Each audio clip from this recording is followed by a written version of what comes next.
Hoy voy a presentar un tema que en realidad probablemente no sea de mucha novedad, pero sí creo que es importante considerar revisar siempre este tópico, porque nosotros en el hospital tenemos la suerte de tener una unidad de trauma ocular bastante amplia en su quehacer oftalmológico diario y prácticamente durante todo el año sin interrupciones. Así que voy a hablar algunas palabras sobre evaluación inicial de trauma ocular y algunas cosas sobre terminología que tenemos que ponernos de acuerdo en cómo hablar cuando enfrentamos pacientes de este tipo.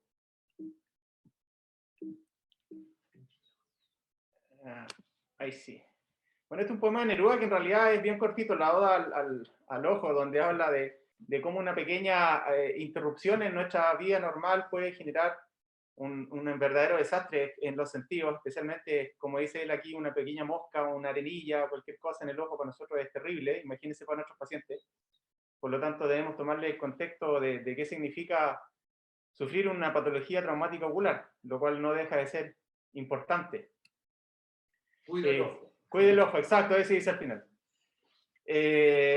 Y primero definamos lo que es trauma ocular. Trauma ocular es un trauma originado por mecanismos ya sea de tipo contuso o penetrante sobre el globo ocular y sus estructuras anexas, incluyendo párpados, órbitas, vías lagrimales, ocasionando un daño tisular que puede comprometer la visión en forma temporal o también en forma permanente. Como datos generales, aproximadamente un 3% de las consultas de urgencia corresponden a traumas oculares. Es una patología, como toda patología traumática, mucho más frecuente en hombres, especialmente en pacientes jóvenes, en edad productiva. Y respecto a la evaluación inicial, siempre uno se tiene que ordenar cuando trabaja en una unidad de urgencia. Por suerte, nosotros en la unidad de trauma recibimos los pacientes bastante filtrados ya. Son pacientes que ya han sido evaluados previamente, pacientes que han tenido su primera atención de urgencia en otro centro, por médicos que tienen un manejo más amplio que nosotros. Sin embargo, nosotros también tenemos que estar preparados eventualmente para recibir pacientes que no hayan sido evaluados previamente, por lo cual debemos establecer una especie de triage donde vamos a priorizar las acciones que nos van a llevar a un resultado lo mejor posible. Primero, siempre acordarse, en primer lugar, en la base de este esquema, es que cuando nos llega un paciente con un trauma ocular es un paciente que tiene un trauma. Por lo tanto, no solamente el ojo se puede traumatizar y debemos evaluar todas las condiciones emergentes que puedan amenazar la vida del paciente. Por ejemplo, en esta foto tenemos un paciente que tiene un trozo de madera enterrado en el canto interno, bajo el canto interno, un trozo de madera que le llegó casi hasta el esfenoide. Por lo tanto, cuando recibimos un paciente así, debemos pedir ayuda, debemos pedir la evaluación también por neurocirujano, también por otorrino, y evaluar que este paciente, antes de sacarle ese pequeño trozo de madera, no se nos vaya a morir en el bosque. ¿Ok? En segundo lugar, cuando ya tenemos el primer paso hecho, que es la evaluación de las condiciones que podrían comprometer la vida del paciente, evaluar con forma lo más completa posible el ojo y todos sus anexos oculares. ¿Ok? Ya cuando evaluamos el ojo y los anexos oculares y ya tenemos una hipótesis diagnóstica respecto a lo que nos pasó con el paciente, evaluar las condiciones anexas de este paciente, como son los antecedentes de alergia, enfermedades importantes, antecedentes mórbidos generales, uso de fármacos, drogas, especialmente en este tiempo, alcohol, etc. Y como cuarto lugar, evaluar en nuestra lista de prioridades la utilidad y la necesidad de exámenes complementarios que nos permitan llegar a un diagnóstico más certero. En la pirámide, que esta pirámide yo me acuerdo siempre que se la vi a la doctora Manki en alguna presentación de oncología, también corre para el trauma. La pirámide, la base de nuestra pirámide, primero es revisar un paciente en el cual tenemos que mantenerlo vivo. Ya cuando logramos mantenerlo vivo, recién nos preocupamos del ojo, y ya cuando nos preocupamos del ojo, recién nos vamos a preocupar después de la visión. Siempre en este orden ascendente. Lo más importante es la base, y descartando el primer paso, pasar al segundo y así pasar al tercero. La evaluación de condiciones emergentes no es tan difícil probablemente. Siempre debemos descartar lesiones que pongan en riesgo la vida del paciente. ¿Ok? Y cualquier condición que amenace la vida del paciente tenemos que tratarla en primer lugar sin demora, sin importar el ojo en ese momento. Y para eso, probablemente, como les decía hace un rato atrás, nosotros no tenemos a lo mejor la experiencia como médicos oftalmólogos respecto a este tratamiento. Los generales de zona, eso sí, que han trabajado acá y que están trabajando acá en nuestro becado, probablemente sí tengan más experiencia en tratar este tipo de pacientes. Pero debemos siempre tenerlo en consideración. No se nos pueden escapar lesiones que pongan en riesgo la vida del paciente, y si necesitamos ayuda debemos pedirla de forma inmediata.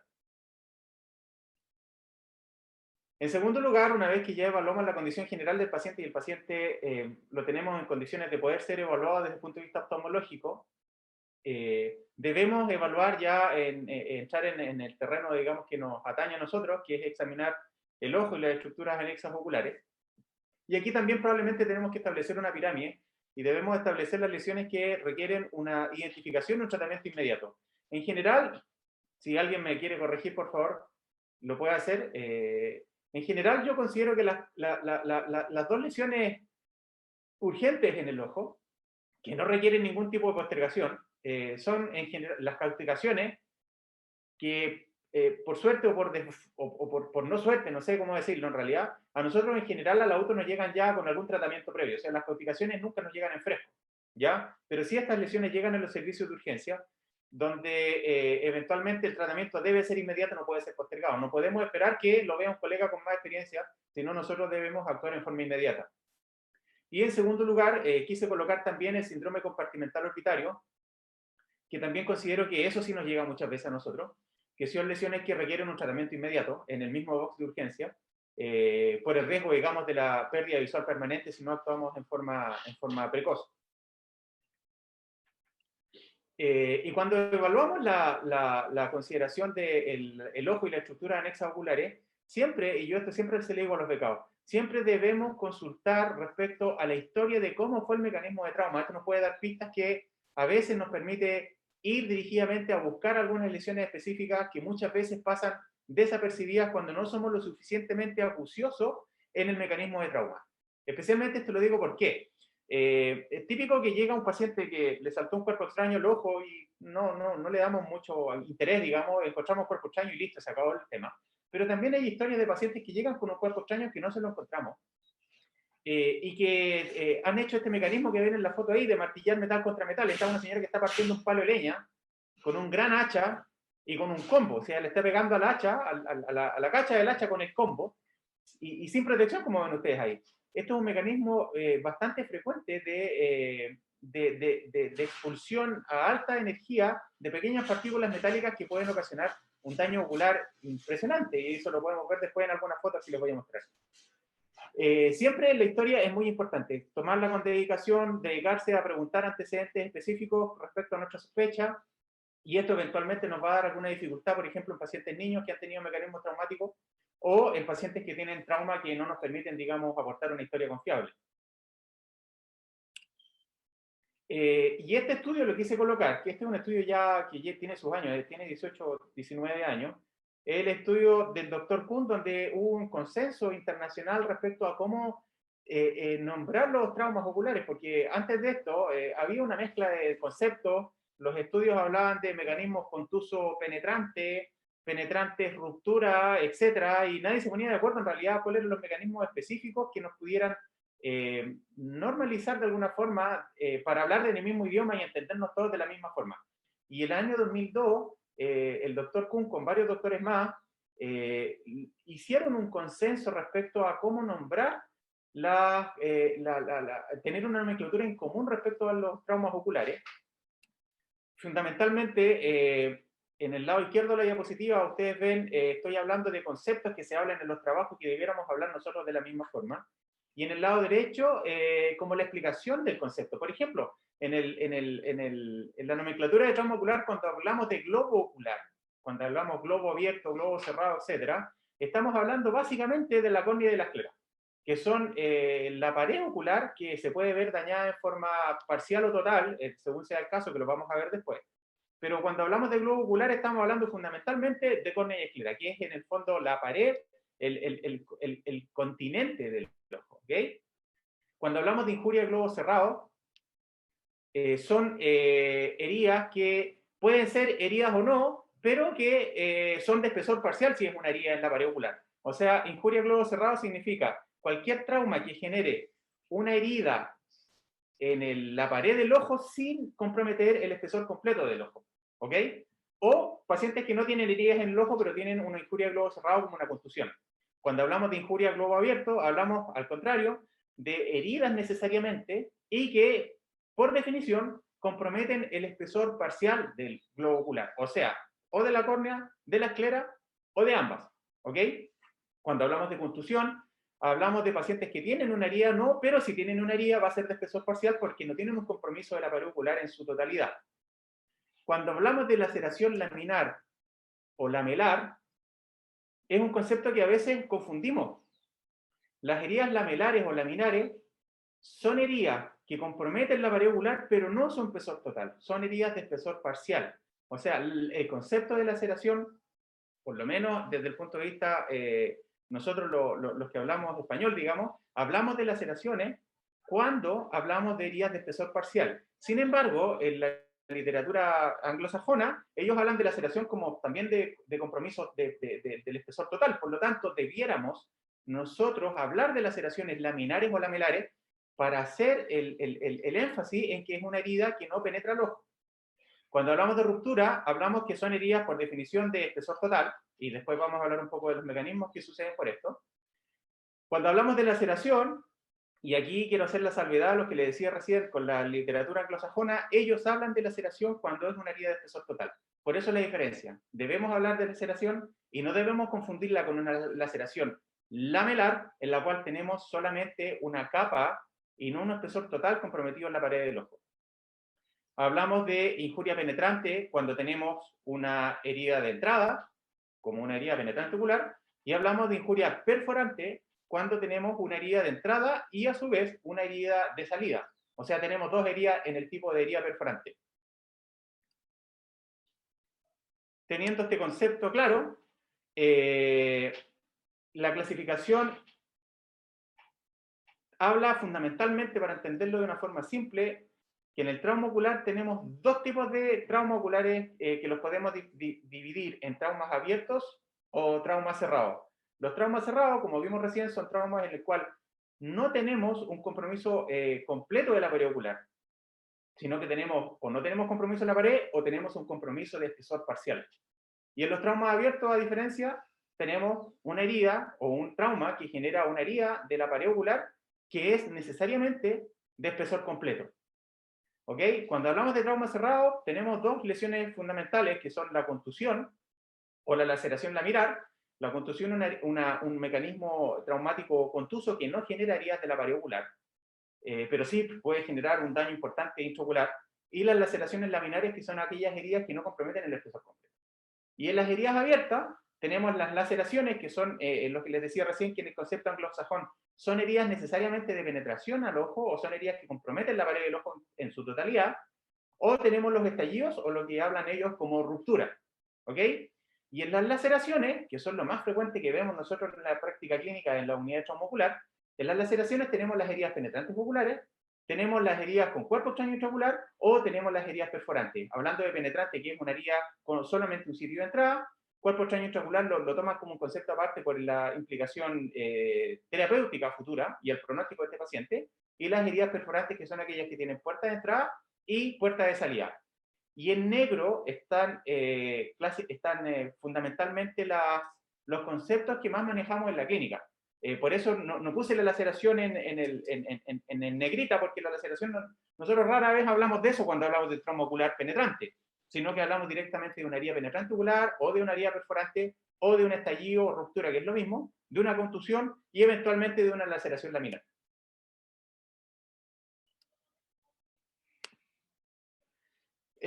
Cuando evaluamos en la primera parte de la evaluación oftalmológica, aparte de lo que les mencionaba recién, de hablar en una nomenclatura común, también tenemos que considerar esto que se hizo el mismo año, el año 2002, el OTS o el el score de trauma ocular, que es una herramienta que nosotros teníamos la buena costumbre previamente, hace unos años atrás, de siempre los pacientes que nos llegaban con un trauma ocular, les teníamos una cartilla que le adjuntábamos en la ficha, donde le dábamos, hacíamos este ejercicio de hacer el Ocular Trauma Score, porque es un concepto que nos permite categorizar en algún nivel de lesión del paciente, que nos permite de alguna forma fijar algún pronóstico futuro. ¿Ok? Y esto es importante para hablar con aquellos pacientes que sabemos que su recuperación visual va a ser escasa, pese a los intentos de reparación que hagamos, frente a pacientes que probablemente tengan un pronóstico mejor, ¿ya? Y esto es importante, tanto para el paciente, obviamente, y en general para el ambiente familiar, que también siempre cuando hay un paciente con trauma ocular nos preguntan cuál va a ser el resultado de finalmente lo que le pasó y lo que le estamos haciendo al paciente. Y el OTS habla fundamentalmente de, es un concepto bastante fácil de usar. Es una tabla que la tenemos acá en el gráfico, en la tabla que tengo aquí a la derecha de su pantalla, donde la agudeza visual es nuestro principal plus o nuestro principal valor positivo. Y de ahí nosotros le vamos restando, de acuerdo al grado de agudeza visual, le vamos restando las diferentes injurias que tenemos en rojo acá abajo, donde el puntaje final nos va a dar una suma aritmética. O sea, si tenemos un paciente que tiene una agudeza visual de 20-40 mejor, por ejemplo, como está aquí abajo, es un puntaje de 100 y tenemos que restarle todo lo otro que le vayamos encontrando en el ojo. ¿Ya? Así, por ejemplo, si tenemos un paciente que tiene una visión de 20-40 mejor, pero tiene un estallido ocular, lo cual es raro que sucedan las dos cosas simultáneas, pero si hacemos el ejercicio, nos va a dar un puntaje de 77. Y ese puntaje de 100 menos 23, que sería una ruptura, lo podemos extrapolar a una tabla, que está acá, donde nosotros lo vamos a categorizar en alguna de estas, de estos eslabones de trauma, digamos. ¿Ya? Tenemos desde el 1 al 5 en número creciente los pacientes con peor pronóstico, que son los OTS1, como vemos acá, que son pacientes que tienen un puntaje muy bajo, entre 0 y 44, y estos pacientes, si ustedes se fijan, la probabilidad de que quede con una visión no percepción de luz, o una visión de percepción de luz o movimiento a mano, es del 90%. O sea, un paciente que llega con este score de trauma es un paciente que, independiente de lo que hagamos, la reparación primaria y todo lo que le hagamos después, es un paciente que probablemente tenga prácticamente un ojo sin visión. Contrapuesto a esto, tenemos, por ejemplo, en un puntaje muy alto, puntaje prácticamente perfecto, pacientes que tienen un OTS 5 entre 92 y 100, la probabilidad de que quede sin visión es de prácticamente el 0%, y la probabilidad de que quede con una visión 20-40 mejor es del 94%. Ahora aquí tenemos dos extremos, pero entre estos, acá, en los 2, 3, 4, voy a mostrarles un gráfico también que nos permite delimitar más o menos cuál es el pronóstico que va a tener este paciente futuro con las intervenciones que nosotros le practiquemos. Este es el gráfico. Acá, en el lado más izquierdo del gráfico, tenemos los pacientes que tienen OTS1, que son los de peor pronóstico, y en el lado derecho, donde tenemos el OTS5, donde tenemos los pacientes con mejor pronóstico. Y si ustedes se fijan, en rojo tengo las visiones de no percepción de luz o visiones entre percepción de luz y movimiento a mano, o sea, visiones relativamente malas, ¿ok? Y en amarillo, en verde en realidad, mejor dicho, tengo las visiones ya de cierta utilidad, que son visiones de tablero entre 0,1 y 0,4, el verde claro, y el verde más oscuro, o 0,4 mejor. Y si ustedes se fijan, los pacientes que tienen clasificación de OTS1, prácticamente la mayoría, más del 90%, tiene visiones que fluctúan entre la no percepción de luz a la percepción de luz o movimiento de manos máximo. Y en el 4 y 5, que son los que están acá a la derecha, tenemos pacientes que finalizan, después de nuestras intervenciones, con una visión de tablero en más del 90%. O sea, entre el 1 y el 2, y el 4 y el 5, la clara diferencia está en el grado de visión que el paciente finalmente va a tener después de todas las intervenciones que hagamos. Y en el OTS3 probablemente, acá, es donde tengamos el típico intermedio, donde sabemos que el paciente llegó con un trauma importante, el pronóstico visual no se lo podemos establecer con claridad en ese momento, pero es un paciente que tiene chance aproximadamente en un 70%, si ustedes suman estos dos porcentajes, de tener una visión de tablero. Por lo tanto, el OTS3 es un paciente con un trauma grave, pero que tiene cierta chance importante de ganar visión. Y aquí es donde probablemente tengamos que hincar el diente con los pacientes que nos llegan. A lo mejor el paciente, lamentablemente, 1 y 2 van a quedar con muy malas visiones, pero el paciente con 3 sí puede quedar con una visión útil si es que nosotros somos certeros en el tratamiento que le hagamos.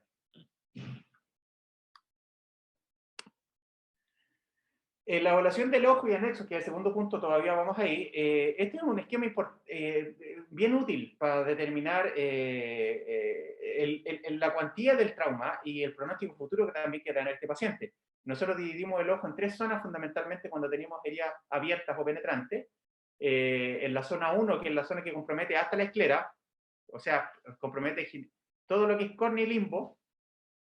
La zona 2, que es 5 milímetros posterior al limbo, y la zona 3, que es más allá de 5 milímetros posterior al limbo hacia el ecuador, hacia posterior del ojo. O sea, en la zona 1 tenemos fundamentalmente comprometida córnea y limbo, en la zona 2 tenemos comprometida ya esclera, pero antes de la inserción de los músculos rectos y eventualmente sin compromiso retinal importante directo. En cambio, en la zona 3, ya tras la inserción de los rectos, tenemos un paciente que tiene generalmente un compromiso de la pared ocular que compromete la retina casi con seguridad, digamos. Por ejemplo, en estos casos tenemos aquí en esta foto del lado izquierdo un paciente con una herida penetrante ocular muy extensa, muy grande. Acá se ve hasta la zona 1, pero probablemente estaría en esta otra zona, compromete más allá de la zona 1.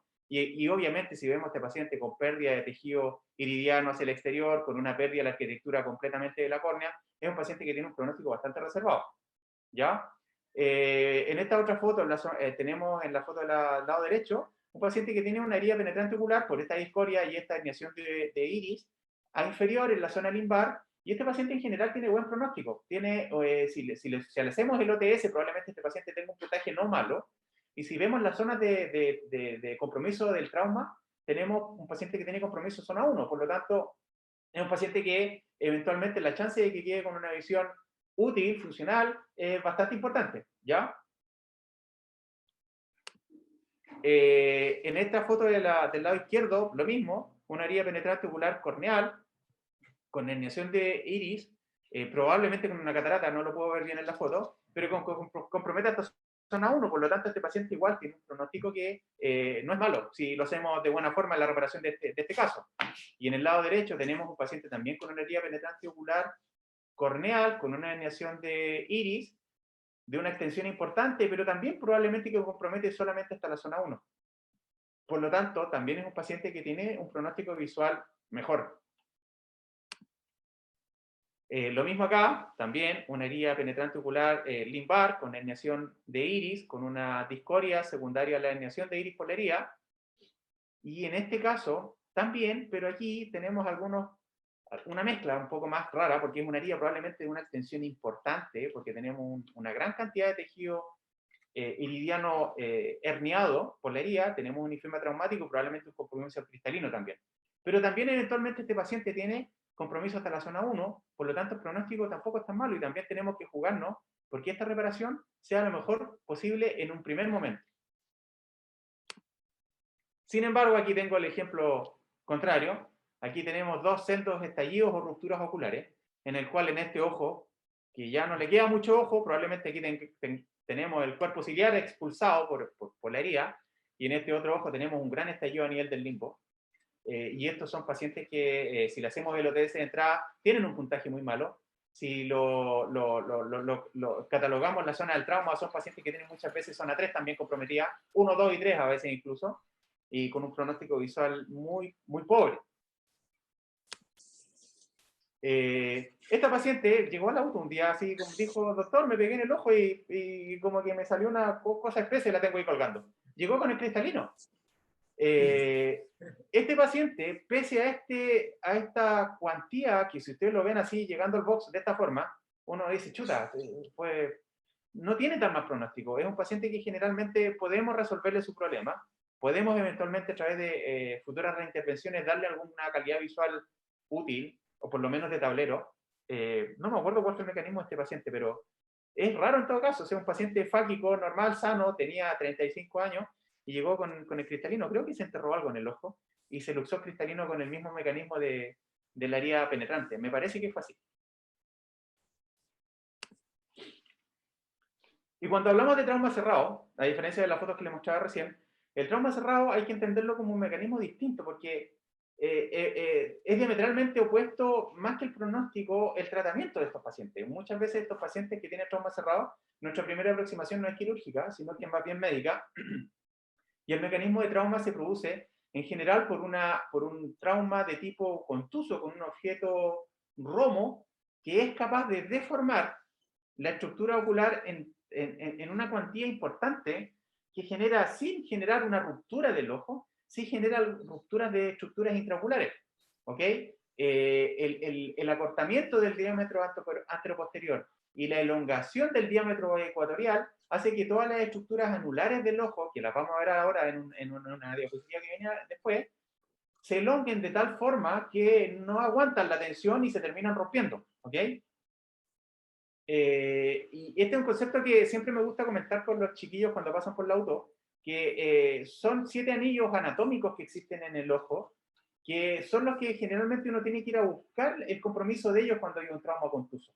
¿Ya? Los anillos anatómicos que generan, que nos dan pistas del daño que el paciente tiene, en primer lugar está el esfínter pupilar, en segundo lugar la base del iris, en tercer lugar el cuerpo ciliar, en cuarto lugar la adhesión del cuerpo ciliar al espolón escleral, en quinto lugar el trabéculo, en sexto lugar la zónula, y en séptimo lugar la adhesión de la retina en la hora serrata.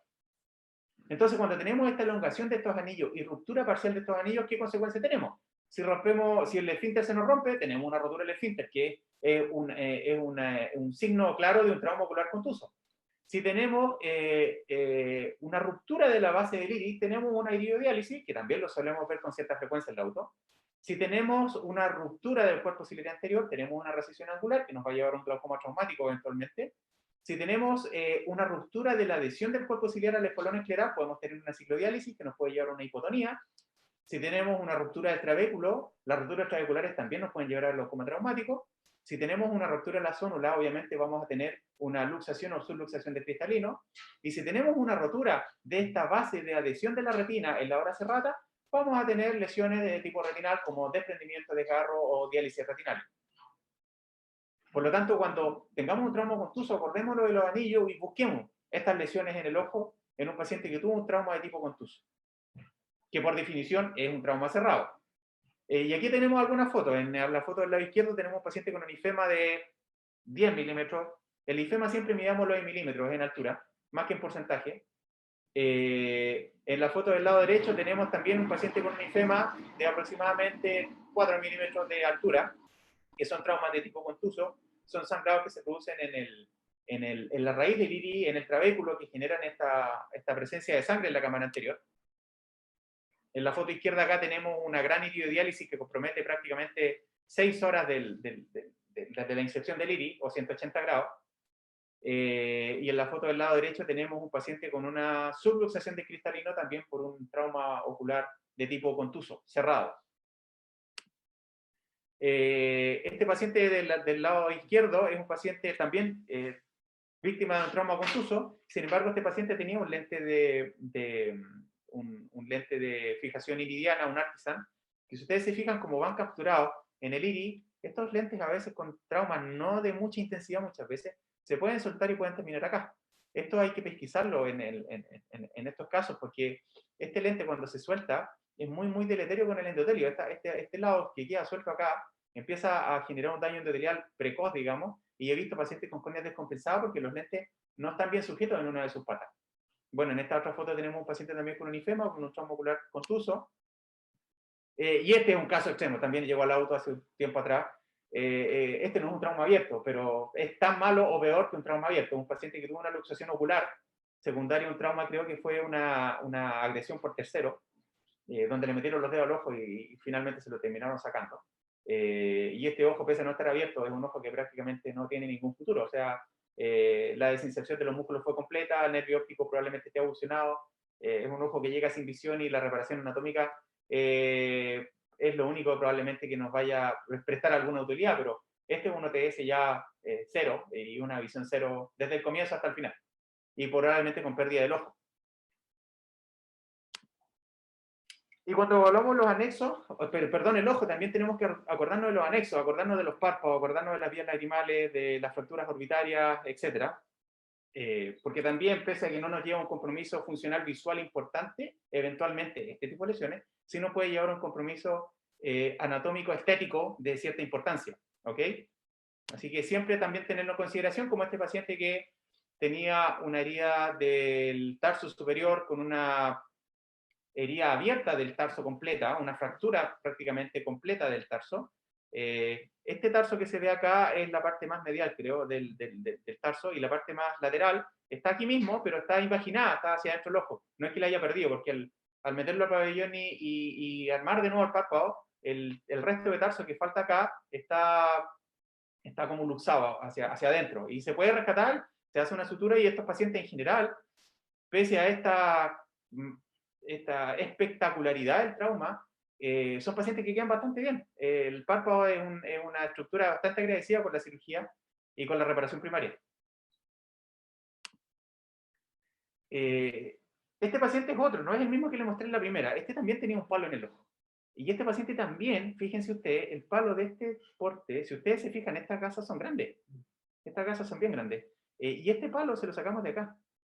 En un paciente que se enterró, un palo se cayó de algún, no sé, se cayó de bruces al suelo y se enterró como un coligüe, una especie de palo que debe haber tenido fácil unos 10 o más centímetros de longitud, que lo tenía enterrado aquí en el canto interno, en la parte interna, interior del canto interno. Y créanme ustedes que el paciente llegó con visión, les voy a decir algo, no me acuerdo, pero visión 20-40, pero tenía restricción a los movimientos. Y cuando le hicimos el escáner, el cuerpo, el trozo más distal del palo llegaba hasta el esfenoide. Ahí categorizamos lo que les mencionaba en la primera diapositiva. Primero veamos qué lesiones ponen en riesgo la vida del paciente, pedimos la evaluación por otorrino, pedimos la evaluación por neurocirujano, nos descartaron compromiso neuroquirúrgico y los otorrinos echaron con nosotros al pabellón, porque después de sacar este palo, digamos, el otorrino se metió por los senos a limpiarle el seno esfenoidal, que es donde llegó el palo, si el palo quedó metido dentro del seno esfenoidal. Y créanme ustedes que este paciente, pese a esta cantidad de trauma, no se lesionó la vía lagrimal, no se lesionó ningún músculo, no se lesionó el ojo, y el paciente está con visión 20-20, con movimientos oculares normales, en una herida por el sitio de entrada del palo de coligüe. Mucha suerte. En la evaluación inicial del ojo y los anexos, siempre evaluar la sospecha de cuerpo extraño intraocular o intraorbitario, según el mecanismo de trauma del paciente. Evaluar el estatus del nervio óptico. El nervio óptico es una estructura que, como ustedes bien saben, nos puede generar una muy mala visión en un ojo que probablemente no se vea tan lesionado. Evaluar los movimientos oculares y evaluar la indemnidad del globo ocular.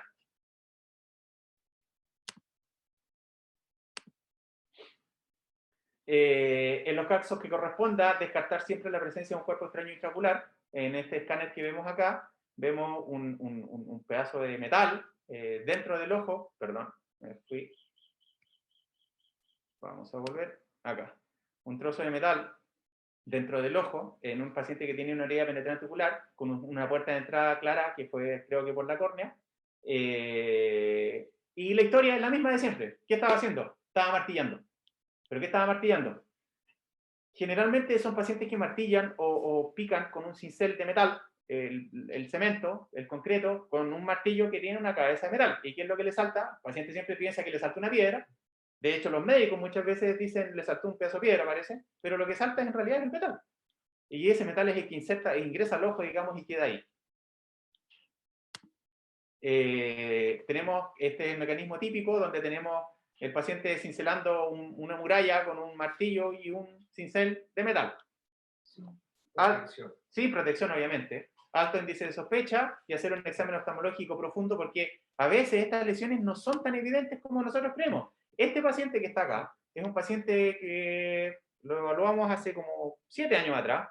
Tenía el ojo un poco rojo, sentía que le cayó algo al ojo, lo vieron en la atención primaria, lo vieron en un hospital, no me recuerdo dónde, y no le encontraron nada particular. O sea, sí, tiene el ojo rojo, lavado, un cloranfenicol y para la casa. Pero él decía, todavía me molesta el ojo, doctor, yo creo que no me han sacado la mugre. Bueno, llegó a la urgencia. Y si ustedes se fijan, esta es la foto del ojo de él. Tiene una puerta de entrada en la córnea, tenía visión 20-20, llegó con visión 20-20 con el ojo rojo, nada más. Tenía esta herida de entrada aquí, penetrante, autosellante, a nivel corneal periférico, tenía una pequeña iridectomía. Esta foto está un poco amplificada para ver aquí la iridectomía traumática, y estaba haciendo un poquito catarata acá. Y eso tenía el fondo de ojo. El pedazo de fierro impactado en la retina, no me acuerdo, era peripapilar, estaba probablemente nasal de la papila, y se ve, es como una roca, el trozo de metal impactado en la retina. Fíjense ustedes la retina, cómo se inflamó. El edema retinal secundario al impacto del cuerpo extraño acá. Y este paciente, teniendo una visión 20-20, tuvo que ingresar a pabellón, se fue de bichectomía, se fue de extracción del cuerpo extraño, probablemente después se fue de cirugía de catarata porque tenía efectivamente una rotura capsular, no recuerdo si le sacamos el cristalino, pero es un paciente que tiene una buena visión actualmente.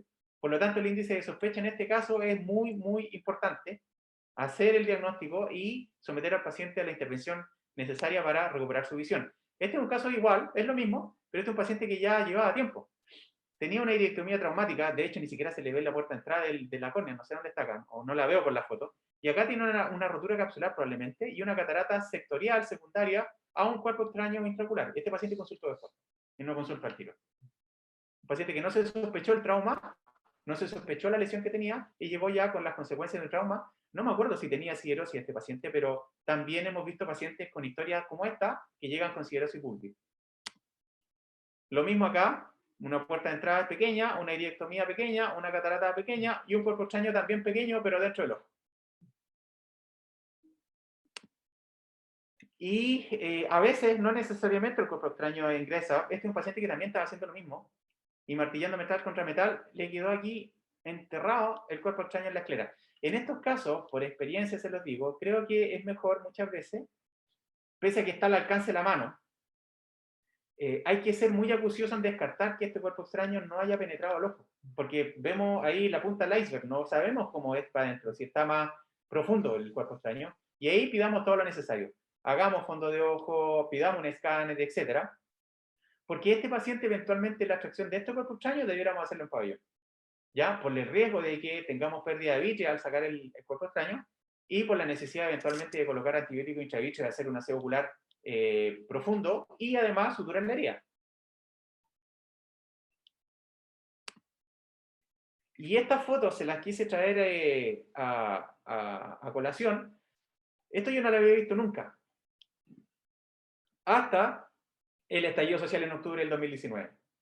Tuvimos una avalancha de pacientes con heridas graves, más de 250, por perdigones o por balines de goma, ¿ya? Y estos balines de goma, que eran los balines que usaban las escopetas antidisturbios, fíjense ustedes el tamaño que tienen. Es un balín que tiene por lo menos 1 centímetro de diámetro. Es un poco más chico que el ojo, ¿ya? Este es un paciente que llegó con el balín impactado acá bajo el techo de la órbita. Acá se ve otro corte del mismo balín. Y este otro paciente que el balín le atravesó el etmoide y quedó en el seno etmoidal del lado contralateral. Este es el mismo balín que vimos recién, que está impactado en la parte superior del ojo. Los balines de goma son estructuras altamente deleterias para el ojo. Por dos cosas, o por varias cosas en realidad. Primero, por la energía con la cual salen eyectados. O sea, un balín de goma probablemente es más potente que una esquila metálica de un martillo, ¿ya? Además, el balín de goma, por la forma que tiene y por el tamaño que tiene, tampoco es un elemento que genere una penetración fácil al ojo y que disipe la energía. Al contrario, el balín de goma impacta muchas veces en el ojo y al impactar en el ojo genera un mecanismo o de una contusión severísima o de una ruptura, que es una contusión que lleva finalmente a un estallido del ojo. Esta era nuestra sala de UTO en los días del estallido social, y por eso es importante hablar de nomenclatura. Fíjense ustedes todas las heridas penetrantes oculares. Tenemos 1, 2, 3, 4, 5, 6 heridas penetrantes oculares, un cuerpo extraño extraordinario, una luxación de cristalino, una úlcera que ese se escapó porque ese no estaba en el estallido, y un tumor orbitario que tampoco era del estallido. Sin embargo, la cantidad de pacientes que hubo que atender con estas heridas penetrantes, estallidos o balines intraorbitarios fue muy importante. Y ya para ir terminando la presentación, evaluar las condiciones anexas. Una vez que ya evaluamos el ojo y evaluamos las estructuras anexas oculares, empezamos a evaluar los otros antecedentes del paciente, la diabetes, la enfermedad cardiovascular, problemas de displasia sanguínea, HIV, consumo de drogas, etc. Y antecedentes quirúrgicos, siempre preguntar pacientes pseudofáquicos, pacientes que han sido sometidos previamente a cirugías refractivas corneales, estrabismo, glaucoma, etc.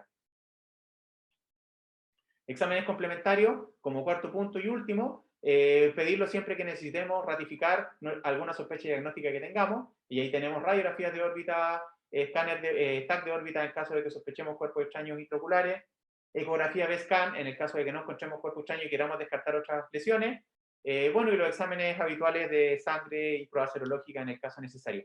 Y este último punto que quería referirme, para terminar ya, es referente.